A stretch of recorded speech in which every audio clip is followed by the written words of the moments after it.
嗨，大家好，我是坦平叔。今天是2025年8月1号，这一期咱们继续聊聊恒大清盘，聊聊中国的房地产。咱们先看房企的消息啊。第一财经报道说7月31日晚间，大悦城股票代码000031发布公告称，公司控股子公司大悦城地产有限公司拟向除公司和德茂有限公司以外的其他股东提出私有化建议，以协议安排方式回购股份，每股对价0.62港元，总金额29.32亿港元。7月31日晚间，大悦城发布公告称，公司控股子公司大悦城地产将通过协议安排的方式回购股份，并计划在香港联交所撤销上市地位。股权结构方面，协议安排生效的之前，大悦城持股64%，德茂持股2.58%，计划股东持股33%。协议安排生效后，大悦城持股比例将增至96%，德茂持股3.87%。这个大悦城地产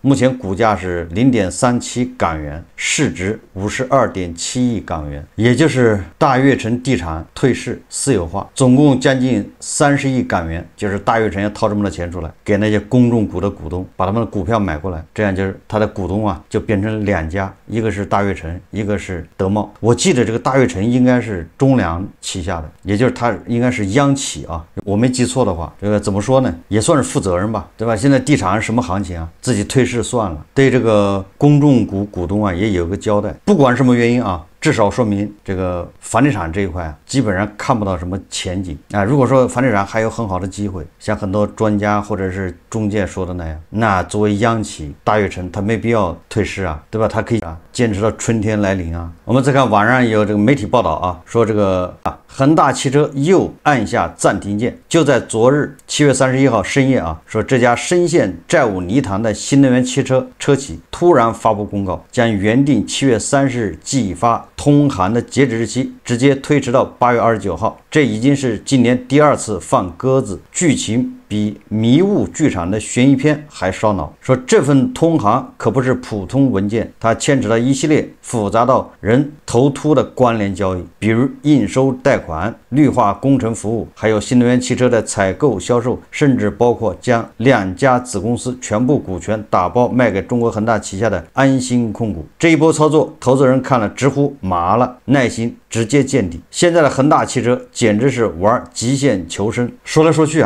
这个恒大汽车作为新能源汽车现在越来越没有重组价值了，因为本身这个新能源汽车行业内卷就这么厉害，对吧？已经到天花板，卷出天际了。这个时候恒大汽车还有什么机会呢？没有机会了。老老实实清算吧。新能源车企这个主机厂商开启了淘汰赛，而且这些主机厂商都是头部都是咱们耳熟能详的，对那些实力不够强的早就已经淘汰了。哪吒汽车还什么高和，虽然他们使尽了各种手段，通过什么先上保险，对吧？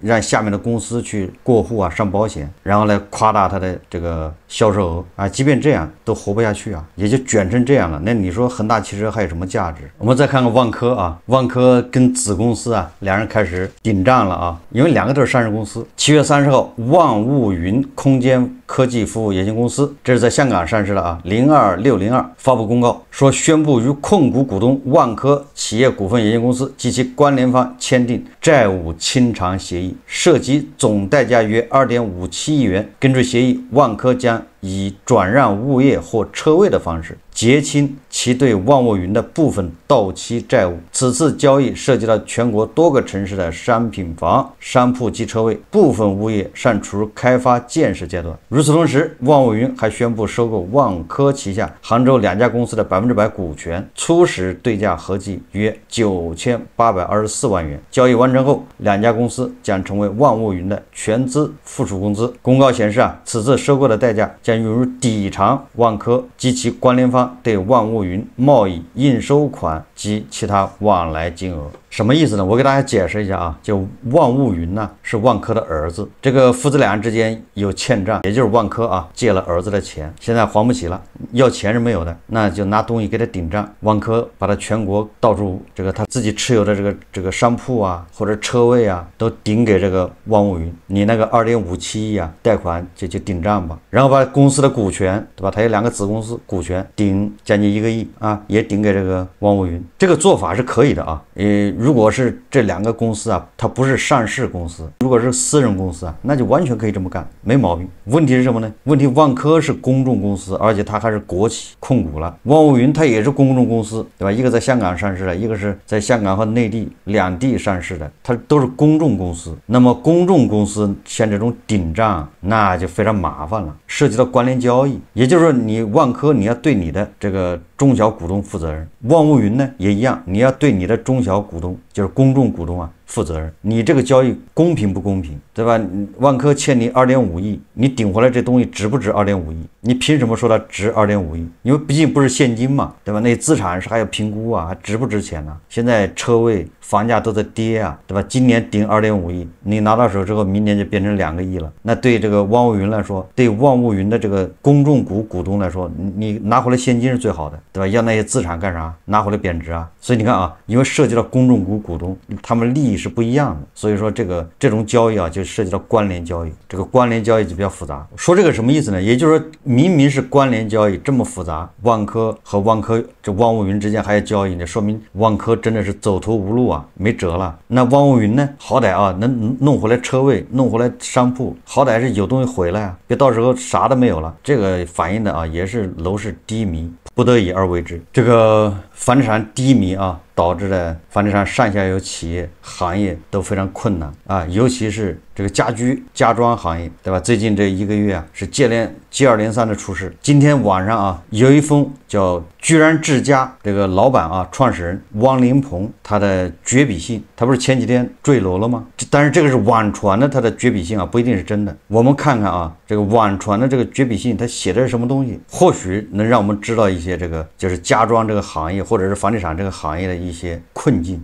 这些家装行业的老板，他们怎么就走到了这个绝境？这个网传的这个绝笔信，他是这么说的啊，他说：“各位老伙计、老战友们，我是汪林鹏。当你们看到这封信时，我已经不在了，请原谅我的不告而别，也原谅我用这种方式跟我倾注了一辈子的行当告别。解除留置的这3天，往事像走马灯一样，从北京南城那个小卖场起步。”我们这帮人把家具家装做成了地标，送进了千家万户。那些年真热闹，我们以为这种红火会一直烧下去，可人心总是看不清脚下的路。我做大到店，405家店遍地开花，多大的盘子，买地盖楼，自己拉物业，觉得这才长久。又眼红新潮，砸下几十亿喊质家。现在想想，步子迈得太急。当新房交付断崖下降，当老商户一个个撤场，我才惊醒，原来我们这座大厦根基扎在了流沙之上，也就是沙滩上建大楼啊。房地产的潮水一退，最先搁浅的就是我们老伙计们。重这个字真是压死骆驼的最后一根稻草。漂亮物业成了包袱，想盘活生意放出去的钱成了坏账，连商户预交的租金也被锁得死死的，现金流就像人身上的血流干了，再大的块头也扛不住。说看着红星车总的困境，听着曾玉洲兄弟的消息，我这心里刀绞一样。我们这代人是不是把杠杆当本事，把规模当安全？还有我自己特别好强，想把所有的事都扛肩上。公司是命，兄弟情谊都想顾全，可到头来股权质押、担保、套现，不过是把绳子往自己脖子上套。但留置落下，账户一封再封，连累家人朋友被问询，那种孤立无援、百口莫辩，看着心血崩塌却无能为力的感觉，像冰水浇透，把最后一点心气都浇灭了。说我汪林鹏终究没有把风险这道墙砌在自己和家人、企业之间，血淋淋的教训啊！我知道大伙日子都不好过，寒冬林立，前路漫漫，但请你们一定比我清醒，比我坚韧，别再读反弹了。地产的黄金时代过去了就是过去了，眼睛看看老房翻新、适老改造、出海，这些实实在在的需求才是活路。轻装上阵吧，别学我背砖头瓦块，把服务做精，供应链理顺，效率提上来，手里有活钱，比啥都踏实。把安全刻进骨子里，合规合法是底线，更是保命符，给自己留条路，给企业建防火墙，别让一言堂毁了心血，互相拉一拉吧。我最后悔没早点看到身边战友的苦，恳请协会有能力的同仁牵头搭个援手平台，给困境中的兄弟在法务、财务甚至心理上搭把手，递根绳，别让曾玉洲和我的路再有人走，我走到这一步咎由自取，是步子太大，扯着了，没留余地。但我不甘心看着我们一起打拼的行当就这么沉下去，所以请你们务必活下去，用更轻巧的身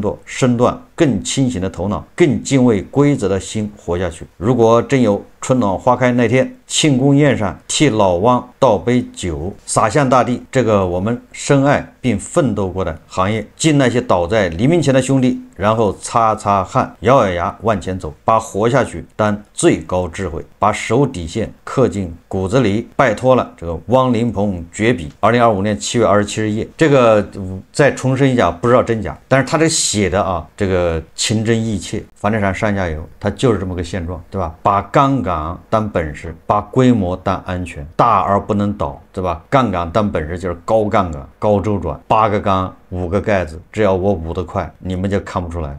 房地产的黄金时代已经过去了，但是很多人他就是不相信，还在赌未来，对吧？房地产还要腾飞，这个时间非常长，就我们也不能说房地产它就以后就不腾飞了啊。但韭菜的收入，对吧？这个快速提升，大家一年比一年赚得多，那房地产必然它还要涨，对吧？这是客观规律啊。问题是这一天什么时候才能到来，对吧？你能不能扛到这一天？这一天有可能要30年，对吧？也有可能10年，也有可能50年、100年，也有可能在你的有生之年，这一天已经不会到来了。最后啊，这封绝笔信啊，他还是没有看出来，整个行业是不以人的意志，对吧，在衰落。整个房地产行业救也救了4年，对吧？政策出了多少了？没有用。那房地产相关的行业，比如家装、家居行业，它必然的啊，也是不以人的意志为转移，在萎缩，就是泡沫破裂啊，谁有杠杆谁倒霉。然后里面说到合规合法，对吧？企业合规经营，这个说的也是非常到位的啊。因为像这样的企业，大家恐怕都知道，也就是咱们以前老说的第一桶金，对吧？很多企业刚开始的时候的都不是那么特别正规啊，对吧？都是草莽英雄啊。快速发展的时候，或多或少都会有一些法律问题，一些灰色地带。但是你总有一天要面对这个，所以他留置啊，他要配合调查。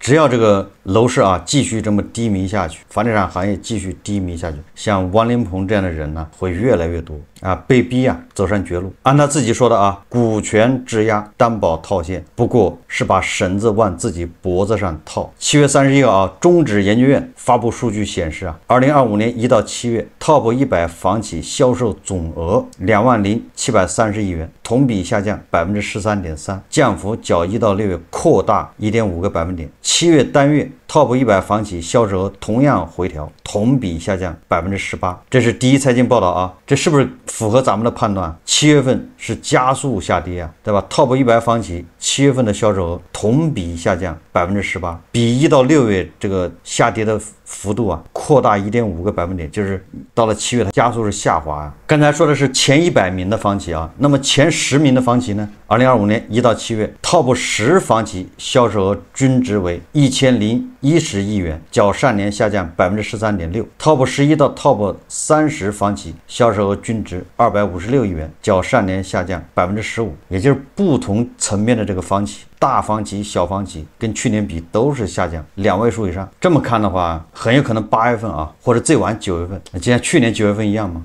要出台一些救市措施啊。但什么措施咱不知道啊，我只是推测。